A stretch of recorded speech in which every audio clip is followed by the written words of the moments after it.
Alright, on today's video, installing this 5806V Viper alarm. It requires 3 hot battery wires that go straight to the battery.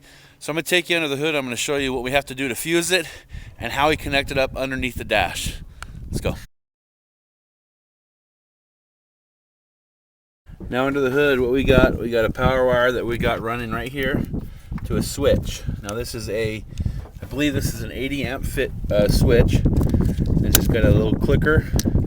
I've got a fuse or link on this side and a link on this side, and then it's ran down. We also have it fused right here with a 40 amp fuse. You can never have too many fuses in my opinion. Now we ran that wire inside the firewall, and then I've connected it here with a bolt, and then each wire has its own lock nut. Now I do that so that everything is nice and tight, and then I'll tape that up at the end. And then the main power wires have their own fuses. And then this one right here I have set up for our relays that we're going to be installing right here. And I want them separately fused as well, so that everything is fused before it even enters the alarm brain at all. Now, if any of you guys have installed remote starts before, what you used to be able to do is go right to the main ignition harness and grab your hot wire. But with this newer alarm system, it requires more energy, so you have to go directly to the battery. And the way you do that is like I showed you in the last clip. But these are the wires that need to go right to the battery. The ones that are all fused in your main wire harness. So you have red with a black stripe, you have red with a white stripe, and you have the solid red wire. All 3 of those need to be directly fused right to the main battery. And like I said, this one right here is going to be for my relays, which I'm going to put a fuse in link right here, and then I'm going to run a wire up and connect to my fuses for my ignition 3 and also my starter kill, which I'll show you how to do those on another video. Now I'm done with that. What I've done is I just got some bolts and nuts, 5/16, and I bolted all those eyelets together.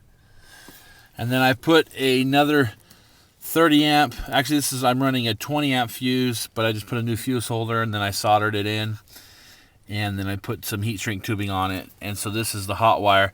Now this is also the hot wire for the alarm itself, which goes right down here. So that's that wire, and it's also the power for this relay for my ignition 3 and my starter kill. And I also have the power for my dome light and my door locks. And I believe that's all that there is that this is supplying power to. And it's all ran through that main fuse link that goes up inside the engine bay where that is connected to that main fuse. Alright, so in this clip, what I showed you guys how to do is wire up that fuse underneath the hood. And then I brought it into the firewall and in underneath the hood. Now these newer alarms, they need more current, so that's why you need to do it this way. If you go straight to the ignition harness for your hot, you can do that, but they've been known to draw a lot of current. So what could happen is you could blow a fuse or obviously cause some problems underneath your steering column. So it's very important that you run at least a minimum of an 8-gauge power wire up to the battery. You can either run it to an auxiliary battery or the main battery, and then also fuse it because it is coming through the firewall. You always want to make sure you fuse it, and then also fuse it right before the alarm itself. So I'm going to take you on the next video, on video 6 or part 6. I'll show you how we did some of the wiring. So stay tuned for that. We'll see you guys next week.